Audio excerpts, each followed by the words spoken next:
Hey guys, welcome to Help Screen. And if you want to clear search history on TikTok, what you could try to do is just simply select the search icon on the top right corner of the screen. And from here, guys, you should be able to see your recent searches. And you could just simply select the X icon on the right side of the screen to remove them.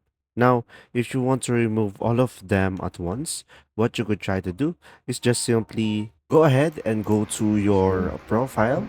And here you could just simply select the three lines on the top right and go ahead and go to the settings and privacy. Now from here, just simply scroll down, go to activity center and just simply go for search history.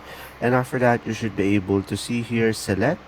And after that, you could just simply select your search histories and you could just simply go ahead and select delete down below.